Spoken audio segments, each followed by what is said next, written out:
खुशी के आगे उनका यह ताना काम नहीं किया और वह बिना कुछ सोचे समझे तैयारियों में लग गई। शाम होते ही वह अपनी सहेली का इंतजार करने लगी और जब सुगंधा की सहेली उसके घर आती है तब उसे देखकर सुगंधा एकदम आश्चर्यचकित हो जाती है, क्योंकि उसकी सहेली पहले जैसी नहीं थी, अब वह बिल्कुल बदल गई थी।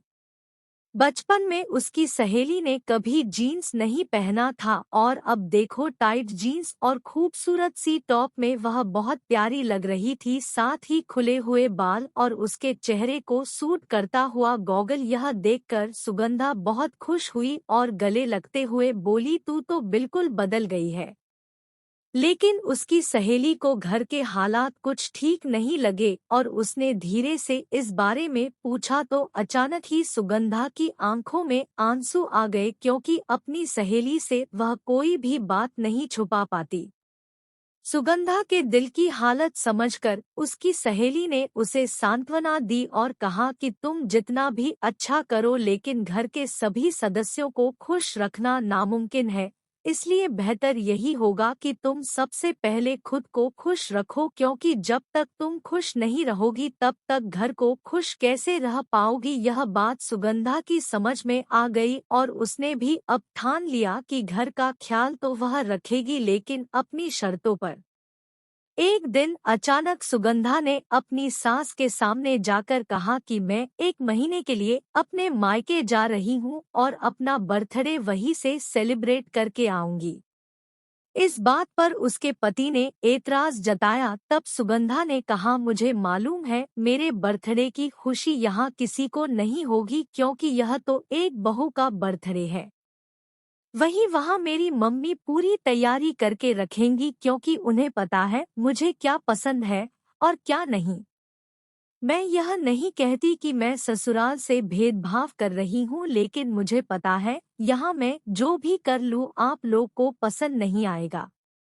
और वह अपनी पुरानी जीन्स टॉप पहनकर वहाँ से चली जाती है। यह देखकर उसके पति को सुगंधा आज पहली बार खूबसूरत नजर आती है, क्योंकि उसका यह अवतार उसने कभी देखा ही नहीं था। उसको अपनी गलती समझ में आती है कि जहाँ पर उसे सुगंधा का साथ देना चाहिए था वहाँ पर उसने सुगंधा को बिल्कुल अकेला कर दिया था। साथ ही साथ उसने अपनी माँ और बहन को भी समझाने के बारे में सोचा था, ताकि आने वाले समय में परिवार हंसी खुशी आगे बढ़ सके। जल्द ही यह बात पूरे परिवार को समझ में आ गई कि बहू नहीं है और उसे हमें थोड़ा समय देना होगा।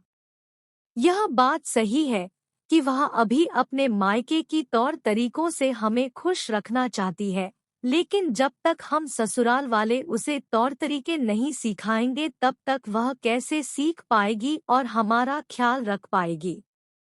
अब तो दूसरे ही दिन सास, ननंद, पति मिलकर सुगंधा को लेने पहुंच जाते हैं, जिन्हें देखकर सुगंधा को बहुत आश्चर्य होता है। पति बड़े प्यार से सुगंधा का हाथ पकड़ते हुए कहते हैं कि गलती हमारी भी है, हमें ऐसा लगता है कि घर में आई हुई बहू एकदम परफेक्ट होनी चाहिए, जिसमें कोई भी कमी ना हो। हालांकि यह बिल्कुल भी सही नहीं है, क्योंकि कोई भी इंसान परफेक्ट नहीं हो सकता। सुगंधा मीठी मुस्कान के साथ अपने पति को देखती है और कहती है, जनाब आपको यह बात बहुत जल्दी समझ में आ गई। तभी सास आगे बढ़कर उसे गले लगाती है और उसे एक खूबसूरत सा ड्रेस देकर कहती है, यह लो बहू, तुम इसे अपने बर्थडे पार्टी में पहनना जो हम तुम्हारे लिए ऑर्गेनाइज करने वाले हैं।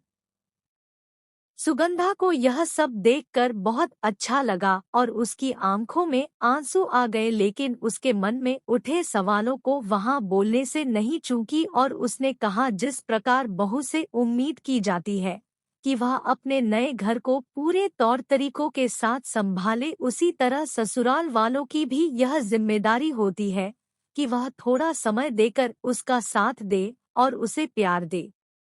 नई नवेली बहू को सिर्फ प्यार के अलावा और कुछ नहीं चाहिए होता, लेकिन कई बार यह बात समझने में भूल हो जाती है और हम अनजाने में ही अपने ही घर की बहू का अपमान कर बैठते हैं।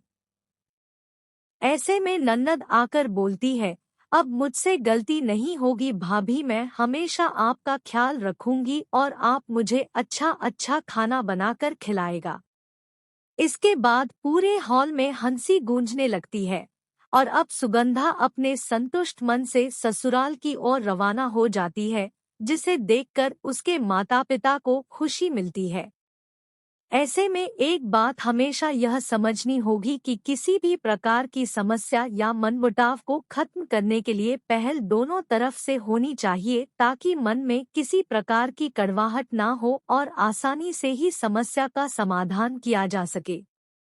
दोस्तों, कैसी लगी कहानी इस बारे में हमें अपने विचार नीचे कमेंट्स के माध्यम से अवश्य दें। लाइक एंड सब्सक्राइब करें।